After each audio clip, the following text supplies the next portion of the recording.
So hello everyone, this is Ganesh and you are watching HD classes. तो चलिए शुरू करते हैं आज का लेक्चर। आज के लेक्चर में हम लोग क्या पढ़ने वाले हैं? आज के लेक्चर में हम लोग समरी देखेंगे और plus and plus marathon type का ये होने वाला है, यानी कि एक रिवीजन टाइप का आप बोल सकते हो। ठीक है, हम लोगों ने जो भी अभी तक पढ़ा है उन सभी चीज़ों का एक समराइज्ड क्विक रिवीजन आज हम लोग करने वाले हैं। टारगेट रहेगा कि 20 मिनट्स के अंदर अंदर सारा चीज़ का रिवीजन कर ले। रिवीजन का पर्पस जो होगा, देखो रिवीजन अभी स्टार्ट नहीं हुआ तो 20 मिनट्स अभी काउंट नहीं होगा। ठीक है, रिवीजन का पर्पस क्या रहेगा? रिवीजन का पर्पस रहेगा कि जब जब आप ये वीडियो देखो, जब आप ये वीडियो देखो और उसी समय आप पढ़ना भी स्टार्ट कर लो, यानी कि 20 मिनट्स का ये वीडियो देख लो और उसके बाद आप अपना लेक्चर स्टार्ट कर लो। ठीक है, रिवीजन का पर्पस बड़ा सिंपल सा यही रहेगा। चलो देखते हैं एलएलपी एक्ट 2008। ठीक है, एलएलपी एक्ट 2008 में सबसे पहले मैंने आपको बताया था कि एलएलपी एक्ट 2008 जो है वो पार्लियामेंट के द्वारा पास हुआ था 12 दिसंबर 2008 को और प्रेसिडेंट के द्वारा उसको असेंट मिला था 7 जनवरी 2009 को। उसके बाद हमने आपको बताया कि applicability to the whole of India, ये एप्लीकेबल कहाँ है? होल ऑफ इंडिया में। इसके 81 सेक्शन है एंड 4 स्केड्यूल्स है, जिसमें से 81 सेक्शन जो है वो ऑब्लिटरेटेड हो गया है। फर्स्ट शेड्यूल में हमको mutual rights and duties of the partner बताया जाता है एज वेल एज एलएलपी। और ये शेड्यूल कब अप्लाई होता है? जब कोई प्रायर एग्रीमेंट ना हो। सेकेंड शेड्यूल में हम लोग को बताया जाता है conversion of firm into LLP. Third में बताया जाता है conversion of private company into LLP and fourth schedule में बताया जाता है कि हम लोग को conversion of unlisted public company into LLP. Last but not least यहाँ पर इंट्रोडक्शन के पार्ट में कि एमसीए एंड आरओसी जो है वो कौन है? टास्क ऑफ एडमिनिस्ट्रेटिंग, यानी एडमिनिस्ट्रेटिंग डिपार्टमेंट है। सेंट्रल गवर्नमेंट कोई भी रूल अगर नया बनाएंगे एलएलपी में तो वो ऑफिशियल गैजेट में अपलोड कर देंगे और जो कि हम लोग के लिए मैंडेटरी हो जाता है। एक अमेंडमेंट आया था 30th सितंबर 2021 को, which is not more relevant. Meaning की बात करूँ तो यहाँ पर सबसे पहला मीनिंग में बताया गया है कि ये ईज ऑफ फॉर्मेशन है, न्यू फॉर्म ऑफ बिजनेस है। दूसरा जो है ये है कॉर्पोरेट साइकिल, एक ऑल्टरनेटिव कॉर्पोरेट साइकिल है। तीसरा जो है वो है फ्लेक्सिबिलिटी। किसको फ्लेक्सिबिलिटी दे रहा है? पार्टनर को फ्लेक्सिबिलिटी देता है। किस चीज़ के लिए फ्लेक्सिबिलिटी दे रहा है? इंटरनल स्ट्रक्चर को ठीक करने के लिए। LLP itself will be liable for full extent of its assets. LLP खुद लायबल है उसके ऑल एसेट्स के लिए। अगर 100 करोड़ का लेट से 100 करोड़ का लायबिलिटी है, आपका कंट्रीब्यूशन 20 करोड़ है और एलएलपी का एसेट है 80 करोड़। ठीक है, या फिर एलएलपी का एसेट है 70 करोड़, लेट से सिर्फ 70 करोड़ का एसेट है तो वो सिर्फ 70 करोड़ ही लायबल है और 20 करोड़ आपसे लेगा। टोटल 90 करोड़ ही रियलाइज होगा, 10 करोड़ का लॉस हो जाएगा। किसको लॉस होगा? बैंक को लॉस होगा, 10 करोड़ का लॉस हो जाएगा। यहां पर यही बात बोल रहा है। उसके बाद हम लोगों ने सेक्शन के तरफ अपना मूव ऑन किया था, जिसमें सबसे पहला है हम लोग का बॉडी कॉर्पोरेट। बॉडी कॉर्पोरेट का मतलब क्या हुआ? बॉडी कॉर्पोरेट का मतलब होता है 3 चीज, एक मीन्स होता है, एक इंक्लूड्स होता है और एक डज नॉट इंक्लूड्स होता है। बॉडी कॉर्पोरेट सेक्शन 2(1)(d) में आता है, जिसमें मीन्स में क्या बताता है हम लोगों को? मीन्स में बताता है कि वो सारे कंपनी जो कंपनीज एक्ट 2013 के डेफिनेशन सेक्शन 2 क्लॉज 20 को फुलफिल करते हैं वो सारे आ जाते हैं। कोई भी ऐसा कंपनी जो आउटसाइड इंडिया इनकॉर्पोरेट हुआ है वो भी आता है। कोई भी ऐसा एलएलपी जो आउटसाइड इंडिया इनकॉर्पोरेट हुआ है वो भी आता है। और कोई भी ऐसा एलएलपी जो इनसाइड इंडिया यानी इस एक्ट में रजिस्टर्ड हुआ है वो भी आता है। कॉरपोरेशन सोल, कोऑपरेटिव सोसाइटी और कोई भी ऐसा बीसी जो नोटिफाइड बाय सीजी है वो नहीं आता है। फाइनेंशियल ईयर में मैंने आपको बताया था अप्रैल से शुरू होता है, मार्च को ख़त्म होता है। अगर मान लो 30 सितंबर के बाद से अगर कोई भी आपका बिजनेस स्टार्ट हुआ है तो उसका फाइनेंशियल ईयर का एंड जो है फॉलोइंग, क्या मैंने बोला? फॉलोइंग ईयर को आप कर सकते हो या फिर उसके नेक्स्ट फॉलोइंग ईयर को आप कर सकते हो। It is up to you, choice है आपका। जो इंपॉर्टेंट है मैं वही बताता हूँ। फॉरेन एलएलपी का मतलब क्या हुआ? वो एलएलपी जो इनकॉर्पोरेटेड आउटसाइड इंडिया है but having the place of business in India. LLP का मतलब क्या हुआ है? इट मीन्स एलएलपी का मतलब क्या हुआ है? जो म्यूचुअल राइट्स, ठीक है, it means a written agreement between the partner of LLP और between the partner of its and its partner which determine the mutual rights and duties, ठीक है। वही सीधा सीधी बात है, ठीक है, ज़्यादा इंपॉर्टेंट है नहीं। पार्टनर का मतलब कौन है? जो कि सब्सक्राइब करता है अपना नाम को, वो पार्टनर हो जाता है, ठीक है, एग्रीमेंट में जिसका नाम लिखा रहता है। स्मॉल कंपनी क्या होता है? स्मॉल LLP क्या होता है? 40 लाख एंड 25 लाख, आपको इतना याद रखना है। Contribution does not exceed 40 lakh, contribution does not exceed 25 lakh and और नहीं है, and turnover does not exceed 40 lakh, ठीक है। सेक्शन 4 में क्या बताता है कि इंडियन पार्टनरशिप एक्ट 1932 जो है वो LLP के ऊपर एग्रीमेंट मतलब कंडक्ट नहीं होगा, ठीक है, कैरी ऑन नहीं होगा LLP के द्वारा। इसके बाद सेक्शन 5 में हम लोग क्या पढ़ते हैं? इंडिविजुअल एंड बॉडी कॉर्पोरेट जो है वो क्या बन सकता है? पार्टनर बन सकता है, लेकिन ये 3 लोग नहीं बन सकते। ये 3 लोग कौन है? इंडिविजुअल का, अगर इंडिविजुअल में ये 3 लोग हैं तो ये 3 लोग नहीं बन सकते हैं। पहला आदमी का नाम क्या है? Unsound mind. दूसरा आदमी का नाम क्या है? इंसॉल्वेंट। और तीसरा आदमी का कौन नाम क्या है? जो अप्लाइड किया है इंसॉल्वेंसी के, लेकिन अभी तक वो पेंडिंग है एप्लीकेशन। मिनिमम नंबर कितना चाहिए? 2 चाहिए।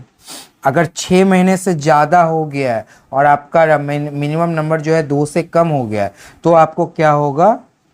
उसके बाद जो भी ऑब्लिगेशंस हो गए 6 महीने के बाद, उसके लिए आप अलोन लायबल होंगे, यानी पर्सनली लायबल हो जाएंगे, जो बचा हुआ आदमी है। यहाँ पर देखो, मैंने टाइम चार्ट आपको बताया था। डेजिग्नेटेड पार्टनर में हम लोगों ने क्या बताया कि वो सारे पार्टनर, वो डेजिग्नेटेड पार्टनर का मतलब क्या हुआ?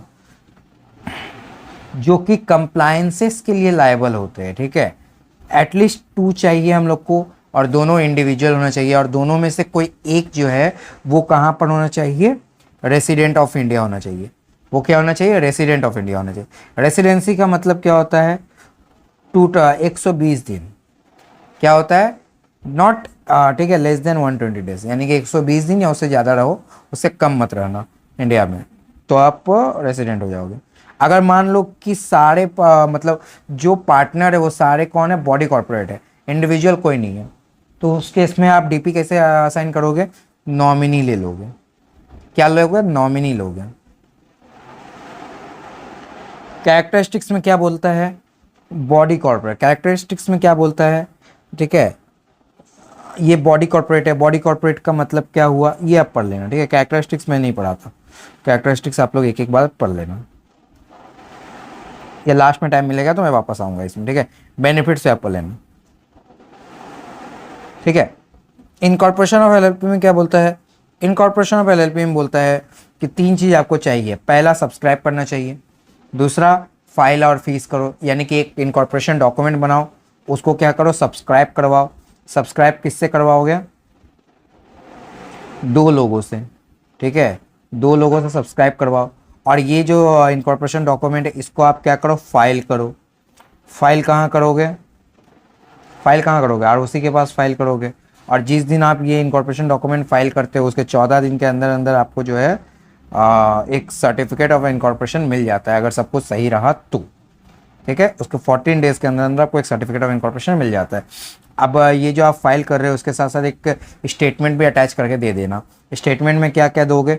स्टेटमेंट में क्या दोगे? पहले देखो, जो भी आपके LLP के इनकॉर्पोरेशन के टाइम में भागीदारी रहे हैं, like advocate, company secretary, charter accountant, cost accountant, जो कि इंगेज है आपके फॉर्मेशन ऑफ LLP के लिए, उन सभी का प्लस आपका, यानी कि वो 2 आदमी जिन लोगों ने मतलब ये सब्सक्राइब किया था, ये 2 आदमी, आप लोगों को ये बताना है कि जितना भी रिक्वायरमेंट्स ऑफ दिस एक्ट है एंड रूल्स है वो सारा कंप्लाइड हो चुका है। सेकंड में आप क्या बताओगे कि जो भी matter incidental to date to है वो भी हम लोगों ने फुलफिल कर लिया है, ठीक है।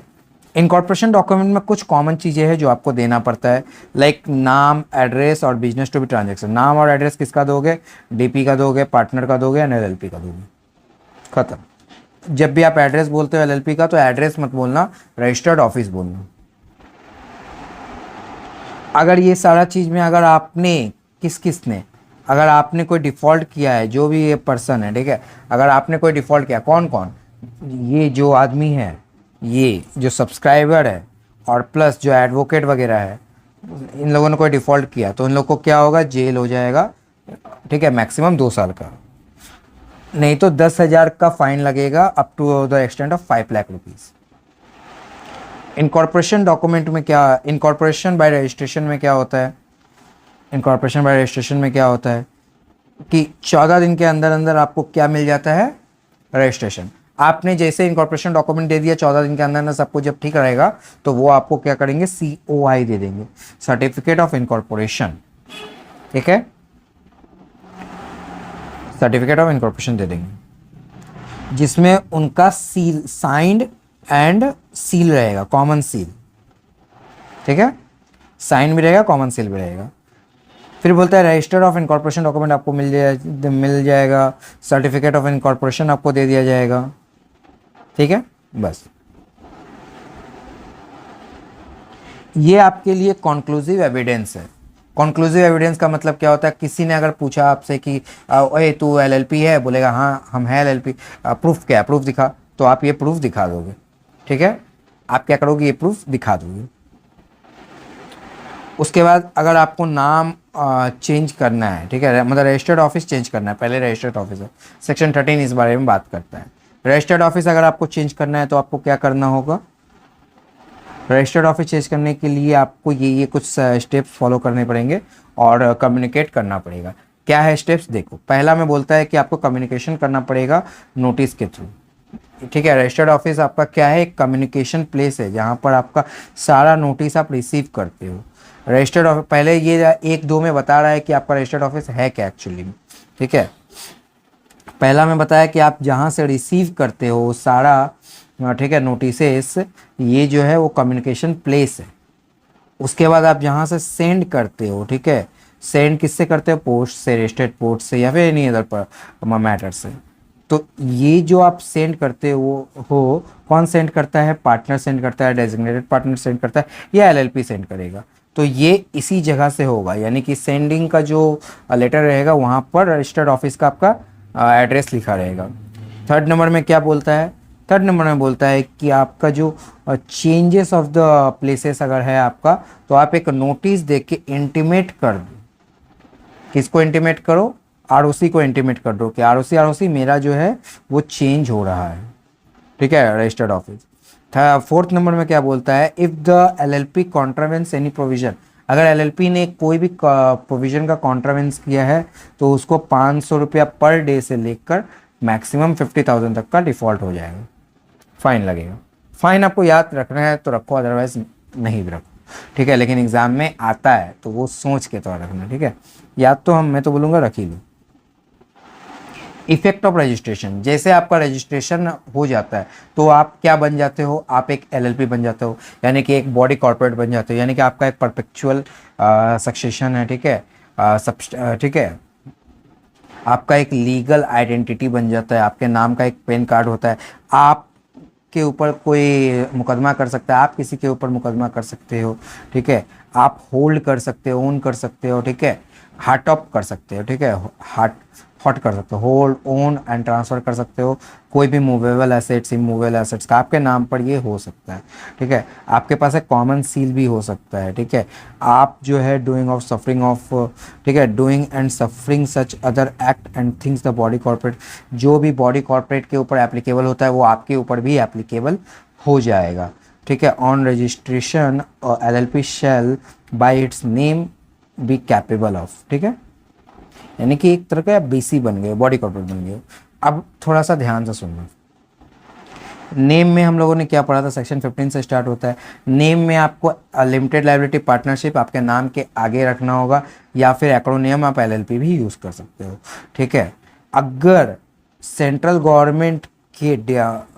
गवर्नमेंट को ऐसा लगता है कि आपने जो नाम यूज़ किया है वो अनडिज़ायरेबल है या आइडेंटिकल है या टू नियरली रिजेंबल है, बहुत दूर तक मिलता जुलता है, ठीक है, किससे, किसी और LLP से या किसी और कंपनी से, ठीक है, या फिर आपने जो नाम यूज़ किया है वो ऑलरेडी ट्रेडमार्क एक्ट 1999 के अंदर रजिस्टर्ड है, तो वो क्या करेगा, आपका नाम को डिफॉल्ट मतलब फॉल्टी बताएगा और बोलेगा कि आपको 3 महीने का टाइम दिया जाता है। ठीक है, कितने महीने का टाइम दिया जाता है, 3 महीने का टाइम दिया जाता है कि आप क्या करो, अपने नाम को चेंज करवाओ। देखो यहाँ 3 महीना लिखा हुआ है, आप क्या करो, अपने नाम को चेंज करवाओ। आपको 3 महीने का टाइम दिया जाता है। ठीक है, यहाँ पर देखो रिजर्वेशन ऑफ नेम में आपको 3 महीने का ही टाइम दिया जाता है और चेंजेस ऑफ द नेम में भी आपको 3 महीने का ही, यहाँ कहाँ लिखा, 3 महीने का ही टाइम दिया जाता है। ठीक है, आपको अगर नाम रिजर्वेशन करवाना है तो आपको क्या करना पड़ेगा, फीस पे करना पड़ेगा, अपना नाम प्रपोज करना पड़ेगा। ठीक है, एप्लीकेशन एक डालना होगा रजिस्ट्रार को और आपको 3 महीने तक आपका नाम जो है वो रजिस्टर्ड हो जाएगा। लेकिन अगर चेंजेस भी करवाना है आपको तो जैसे ही ऐसा पता चलेगा कि आपका आइडेंटिकल है या टू रिजेंबल है या फिर अनडिज़ायरेबल है, ठीक है, तो अगला आदमी जैसे कि ऑब्लिगेशन मारेगा, ओए ओए तूने मेरा नाम यूज़ किया, ओए ओए तूने मेरा नाम यूज़ किया, तो जैसे ही वो ऑब्लिगेशन मारेगा, ठीक है, मेरे ऊपर, तो मेरे को क्या करना पड़ेगा, 3 महीने के अंदर अंदर चेंज करना पड़ेगा। ठीक है, 3 महीने के अंदर अंदर चेंज करना पड़ेगा। एक और ख़ास बात है, अगर 3 साल हो गया, अगर 3 साल हो गया और कोई भी ऑब्लिगेशन मेरे ऊपर नहीं आया, ठीक है, 3 साल हो गया, कोई भी ऑब्लिगेशन मेरे ऊपर नहीं आया, तो उस केस में क्या होगा, उस केस में मैं, ठीक है, उस केस में क्या होगा, उस केस में के बाद मतलब 3 साल के बाद मैं लायबल नहीं हूँ अपना नाम चेंज करने को। ठीक है, ये बात यहाँ पर बोलता है। चेंजेस ऑब्टेन द नेम, ठीक है, जैसे आपने चेंज करवा लिया 3 महीने के अंदर अंदर, फिर 15 दिन के अंदर अंदर आप एक नया नाम, ठीक है, ले लो। और अगर आप नया नाम नहीं लोगे तो एलएलपी खुद आपको एक नया नाम दे देगा, यानी कि रजिस्ट्रार ऑफ कंपनी आपको खुद एक नया नाम दे देगा। ठीक है, और जैसे ही 15 दिन के अंदर अंदर आप एक नया नाम ले लेते हो, विद इन 30 डेज जो है उसको आप, ठीक है, जैसे कि 15 दिन के अंदर अंदर आपने एक नया नाम ले लिया और उसके बाद उसके बाद आपने उसको इंटीमेट कर दिया कि सुनिए सुनिए ये मेरा नया नाम है। उसके बाद 30 दिन के अंदर अंदर ये जो चेंजेस हुआ है ये आपके सर्टिफिकेट में इनकॉर्पोरेट हो जाएगा। ठीक है, 30 दिन के अंदर, मतलब वो लोग टाइम लेगा 30 दिन का। टाइमलाइन मैंने यहाँ पर कुछ समझाया है। आप जब नाम रिज़र्व करते हो तो 3 महीने का टाइम मिलता है। नाम रिज़र्व करने के बाद आप बैठे हो आराम से, 3 महीने कुछ ऑब्लिगेशंस आपके ऊपर आया और बोला कि चेंज करो नाम। क्या बोला आपको, नाम चेंज करने के लिए बोला, तो नाम चेंज करने का बोला तो 3 महीने का आपको टाइम दिया जाएगा, नाम चेंज करो। फिर विद इन 15 डेज आपको न्यू नाम लेना पड़ेगा और अगर खुद से नहीं लोगे तो रजिस्ट्रार खुद प्रोवाइड कर देगा आपको नया नाम। ठीक है, और उसके बाद आप इस नाम लेने के बाद आप इंटीमेट करोगे रजिस्ट्रार को कि रजिस्ट्रार मेरा एक नया नाम मैंने ले लिया है। तो वो क्या करेगा, सर्टिफिकेट ऑफ इनकॉर्पोरेशन में आपको इनकॉर्पोरेट कर देगा। ठीक है, जो भी चेंजेस हुआ है, जो भी चेंजेस हुआ है वो इनकॉर्पोरेट कर देगा। ठीक है, विद इन 30 डेज। ठीक है, डिफरेंट, ठीक हो, 18 मिनट हो रहा है और हम लोगों ने अपना सेक्शन वाइज जितना भी चीज़ें वो सारा कंप्लीट कर लिया। 3 ही पार्ट बचते हैं, छोटा छोटा छोटा छोटा। इसको अगर आप खुद से करना चाहते हो खुद से करो, अदरवाइज मैं करवा रहा हूँ, इसमें से भी कर लो। ठीक है,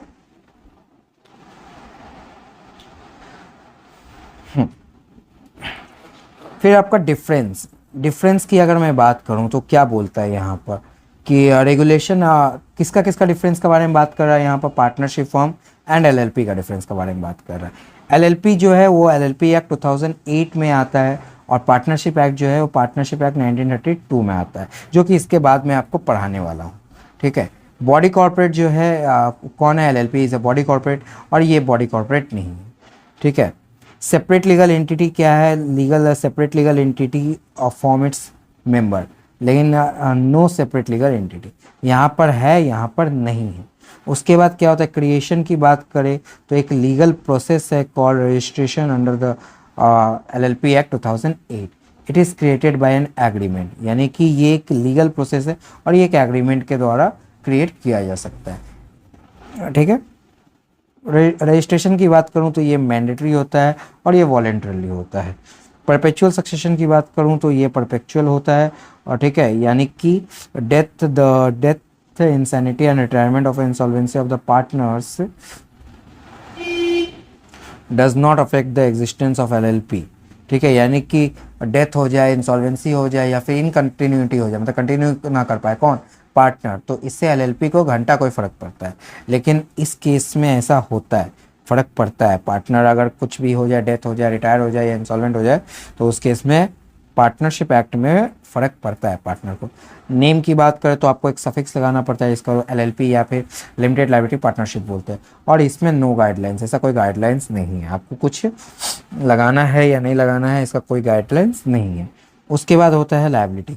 यहाँ पर टू द एक्सटेंट, ठीक है, इसमें जो लायबिलिटी की बात करें तो पार्टनर का लायबिलिटी कहाँ था, to the extent of its contribution. फिर से बोलो मेरे साथ, पार्टनर का जो लायबिलिटी है वो कहाँ तक है, to the extent of its contribution. लेकिन एलएलपी का जो लायबिलिटी है वो कहाँ तक है, to the extent of its assets. लेकिन यहाँ पर क्या है, अनलिमिटेड लायबिलिटी है। देखो अनलिमिटेड लायबिलिटी है, फिर से देखो अनलिमिटेड लायबिलिटी है, दोनों का, पार्टनर और एलएलपी दोनों का। यानी कि पार्टनर का घर भी जाएगा, एलएलपी का अगर इधर उधर का कोई एसेट वगैरह है तो वो भी जाएगा। म्यूचुअल एजेंसी यहाँ पर नहीं होता है, लेकिन यहाँ पर होता है। म्यूचुअल एजेंसी का मतलब क्या हुआ, हम बने तुम बने एक दूसरे के लिए। फिर आपका आ जाता है डेजिग्नेटेड पार्टनर। इसमें 2 डेजिग्नेटेड पार्टनर मैंडेटरी है, जो कि हम लोगों ने सेक्शन 7 में हम लोगों ने पढ़ा है, लेकिन यहाँ पर ऐसा कुछ नहीं। कॉमन सील की बात करें तो यहाँ पर common seal and it's official seal जो लगता है मे हैव है, यानी कि हो भी सकता है नहीं भी हो सकता है, लेकिन no such concept of partnership, ऐसा कॉमन सील का कोई कॉन्सेप्ट पार्टनरशिप एक्ट में एग्जिस्ट नहीं करता। लीगल कंप्लायंस की बात करें तो only designated partner are responsible, लेकिन यहाँ पर all partner are responsible. Annual filing of document की बात करें तो एलएलपी में जो होता है एनुअल फाइलिंग ऑफ डॉक्यूमेंट होता है। स्टेटमेंट ऑफ सॉल्वेंसी को आप क्या बोलते हो, PNL, profit and loss account, ठीक है। एनुअल रिटर्न भी जाता है इसका with registration of LLP every year, हर साल जाता है। लेकिन इसमें क्या, partnership firm is not required to file any annual report. Partnership act में आपको ऐसा कोई एनुअल रिपोर्ट आप फाइल नहीं करते। फॉरेन पार्टनरशिप की अगर मैं बात करूं तो foreign nation are become nationals can become a partner in LLP. यानी कि फॉरेन नेशन का मतलब क्या हुआ है, कोई फॉरेनर आदमी। इंडिविजुअल मैंने वहां पर आपको बताया था, सेक्शन, ठीक है, 5 था शायद, हाँ, पार्टनर का सेक्शन 5 था, उसमें इंडिविजुअल पार्टनर बन सकता है। इसमें फॉरेन नेशनल जो होते हैं, फॉरेन नेशनल वो भी आते हैं, फॉरेन नेशनल भी आते हैं इसमें। फॉरेन नेशनल का मतलब क्या हुआ, फॉरेन नेशनल का मतलब जो बाहर का आदमी है, ठीक है। और पीआरओआई भी आते हैं। पीआरओआई का मतलब क्या, पर्सन रेसिडेंट आउटसाइड इंडिया। जो पर्सन रेसिडेंट आउटसाइड इंडिया है, यानी इंडिया में रेसिडेंट नहीं है, ठीक है, वो लोग भी आते हैं, ठीक है। माइनर जो है can not be admit as a benefit, ठीक है, can not be admitted to the benefit of LLP, ठीक है। माइनर यहाँ पर नहीं आ सकता, लेकिन यहाँ पर एडमिटेड हो सकता है माइनर। इसमें फॉरेन नेशन नहीं आते, मतलब बाहर वालों का एंट्री नहीं है, यहाँ पर है एंट्री। रिगार्डिंग एक्ट की बात करूँ तो ये एलएलपी, ठीक है। अब क्या है, कंपनीज एक्ट और एलएलपी का डिफरेंसेस के बारे में बताया है। 2008 में है, 2013 में। एलएलपी एक्ट 2008 में है और कंपनीज एक्ट 2013 में है। मेंबर्स की बात करें तो who contribute, the person who contribute to LLP is known as partner. और इसमें जो कंट्रीब्यूट करता है उसको हम लोग क्या बोलते हैं, मेंबर बोलते हैं, ठीक है। नेम की बात करूं तो यहाँ पर नेम एलएलपी या फिर लिमिटेड लायबिलिटी पार्टनरशिप लगाना मैंडेटरी है। यहाँ पर आप private company, limited, public company है तो लिमिटेड, प्राइवेट कंपनी है तो प्राइवेट कंपनी, और ऐसा कुछ लगाते हो। अगर सेक्शन 8 कंपनी है तो आप ऐसा कुछ लगाते नहीं हो, ठीक है। इंटरनल गवर्नेंस की अगर मैं बात करूँ तो इंटरनल गवर्नेंस जो है वो structure of LLP is govern by the contract agreement between the partner, ठीक है। और इसमें इंटरनल गवर्नमेंट जो है वो कौन करता है, structure of a company regulated by statute, यानी कि इसमें स्टैच्यूट इसका इंटरनल गवर्नेंस करता है, यानी कि लॉ, कंपनीज एक्ट। और इसमें गवर्नेंस कहाँ होता है, कॉन्ट्रैक्ट एंड एग्रीमेंट के थ्रू इसका इंटरनल गवर्नेंस होता है। नंबर ऑफ पार्टनर्स की बात करो तो मिनिमम 2, मैक्सिमम नो लिमिट है यहाँ पर। लेकिन अगर यहाँ प्राइवेट कंपनी की मैं बात करूँ तो मिनिमम 2, मैक्सिमम 200 होगा। और पब्लिक कंपनी की बात करूँ तो मिनिमम 7 मैक्सिमम नो लिमिट है, ठीक है। एलएलपी या लिमिटेड लायबिलिटी ऑफ मेंबर या पार्टनर की बात करूं तो इन दोनों का कॉन्सेप्ट दोनों सेम ही है, ठीक है। यहाँ पर अप टू द कंट्रीब्यूशन उसका होता है और यहाँ पर up to the unpaid amount, ठीक है, जो कि अनपेड अमाउंट है। मैनेजमेंट की बात करूं तो इसमें जो है वो डेजिग्नेट ऑथोराइज्ड बाय एग्रीमेंट होता है और इसमें डायरेक्टर भाग लेते हैं, मतलब डायरेक्टर इसमें लायबल है। मिनिमम नंबर ऑफ डायरेक्टर या डेजिग्नेटेड पार्टनर की बात करूँ तो प्राइवेट कंपनी में 2 होता है, पब्लिक कंपनी में 3 होता है मिनिमम नंबर, और यहाँ मिनिमम नंबर 2 होता है, ठीक है। Minimum number of designated partner खत्म। स्टार्टिंग में आ जाते हैं थोड़ा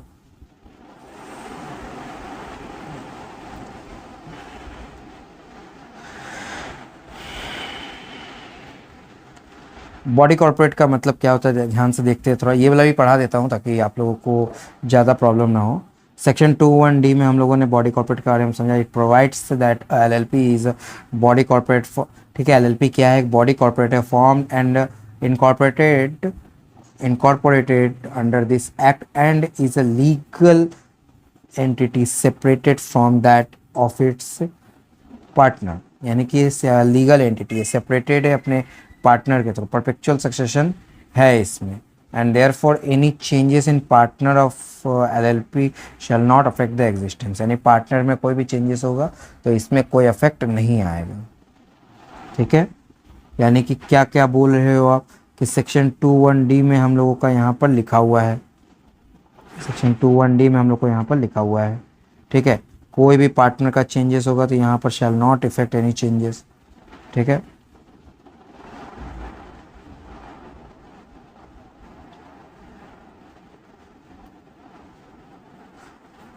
shall not effect any changes,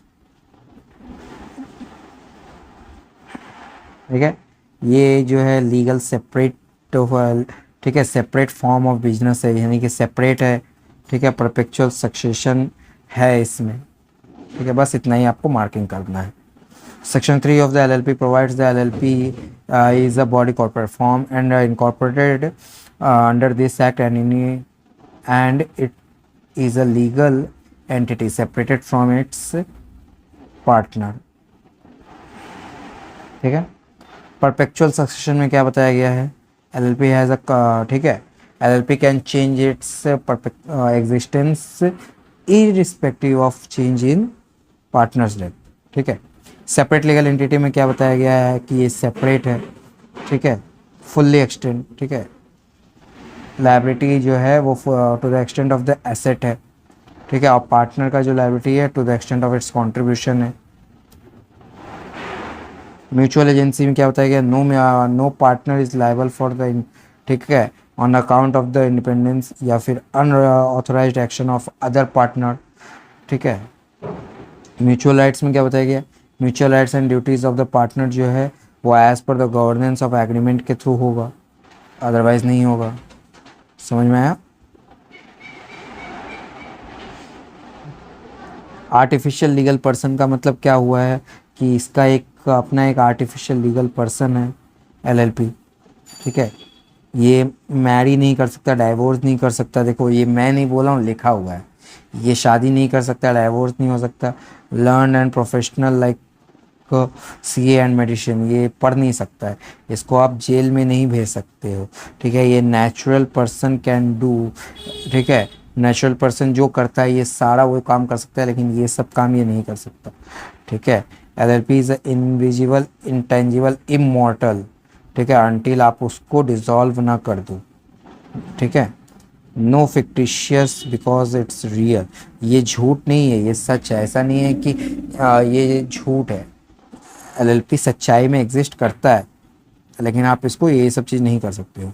common seal की बात करें तो यहाँ पर ऑप्शनल है कि आपका कॉमन सील हो सकता है, that may have a common seal, ठीक है। मैंडेटरी नहीं है बट हो सकता है। एलएलपी में क्या बोलता है, एवरी एलएलपी इज अ, ठीक है। लिमिटेड लायबिलिटी का क्या होता है, लिमिटेड लायबिलिटी के बारे में मैंने आपको बहुत बार बताया है। To the extent of its contribution, कौन, पार्टनर का, लेकिन एलएलपी का जो है वो उसके टेंजिबल एंड इंटेंजिबल एसेट्स तक का होता है। ठीक है। मैनेजमेंट ऑफ बिजनेस की बात करूँ तो the partner of the LLP are entitle to manage the business of LLP, but only the designated partner are responsible for. Designated partner legal compliance के लिए रिस्पॉन्सिबल होता है। मैंने बार बार आपको बताया है। मैक्सिमम एंड मिनिमम नंबर आप लोगों ने पढ़ा है, 2 होता है मैक्सिमम, अनलिमिटेड हो जाता है। लेकिन पार्टनर के केस में जो है वो दोनों इंडिविजुअल होना चाहिए। सॉरी, डेजिग्नेटेड पार्टनर के केस में वो दोनों इंडिविजुअल होना चाहिए। पार्टनर के केस में इंडिविजुअल और बॉडी कॉर्पोरेट दोनों चलेगा। फॉरेन नेशन भी इसमें आता है, पीआरओआई भी इसमें आता है, पर्सन रेसिडेंट आउटसाइड इंडिया। ये सारा मैंने आपको बताया था। इन्वेस्टिगेशन, सेंट्रल गवर्नमेंट में shall have power to investigate the affairs. ठीक है, सेंट्रल गवर्नमेंट्स के पास ये पावर है कि वो क्या कर सकता है, क्या क्या चल रहा है एलएलपी के अंदर, वो उसको इन्वेस्टिगेट करवा सकता है। Business for profit only. आप चैरिटी करने के लिए एलएलपी नहीं खोल सकते। ठीक है, चैरिटेबल पर्पस के लिए आप एलएलपी नहीं खोल सकते। सिर्फ बिजनेस करने के लिए आप एलएलपी खोल सकते हैं। प्रॉफिट मोटिव होना चाहिए आपका। फॉरेन एलएलपी का मतलब क्या हुआ है, जो कि आउटसाइड इंडिया रजिस्टर्ड है बट उसका प्लेस ऑफ बिजनेस जो है वो इनसाइड इंडिया है। ई फाइलिंग ऑफ डॉक्यूमेंट का क्या मतलब है, आप यहाँ पर जो भी डॉक्यूमेंट है वो फिजिकली फाइल नहीं करते हो, इलेक्ट्रॉनिकली आप उसको क्या करते हो, फाइल करवाते हो। देखो कहाँ पर फाइल करवाते हो, ये यहाँ पर लिखा हुआ है www.mca.gov.in। क्या फाइल करते समय फीस लगता है? हाँ जरूर लगता है। The compromise and agreement arrangement includes the merger and, ठीक है, कोई भी मर्जर या अमलगमेशन एलएलपी का पॉसिबल है, shall be accordance with the provision of LLP act. ठीक है, अगर आप ये करवा रहे हो तो वो आप एलएलपी एक्ट के तहत करवाओगे। कन्वर्जन इनटू एलएलपी, अगर एलएलपी में अगर आपको कोई कन्वर्जन करवाना है तो वो भी आप करवा सकते हो। शेड्यूल्स को बस देख लेना 2, 3, 4। इसको आप इजीली फॉर्मेशन का फॉर्म कर सकते हो और इजीली डिसॉल्व भी कर सकते हो। फ्लेक्सिबल और कैपिटल स्ट्रक्चर होता है यहाँ पर। ऑल पार्टनर्स एंजॉय करता है लिमिटेड लायबिलिटी। फ्लेक्सिबिलिटी होता है without imposing the details and compliances. Heavy burden of compliances नहीं होता है लाइक आपका कंपनीज एक्ट में होता है। ठीक है, और is organizing and operate on the basis of agreement. Agreement के बेसिस पे इसका ऑर्गेनाइजेशन एंड ऑपरेशन होता है। सो 33 मिनट हो चुके हैं फ्रेंड्स, और हम लोगों ने अपना एलएलपी एक्ट का फुल फ्लेजेड रिवीजन कर लिया है। उम्मीद है आपको वीडियो पसंद आएगी। अगर वीडियो पसंद आया तो please like share and subscribe जरूर करना, एंड मेरे को मोटिवेट करना कि मैं अगले वीडियो बनाने के लिए आपके, ठीक है, अग्रसर हो पाऊँ। ठीक है, सो बाय बाय फ्रेंड्स।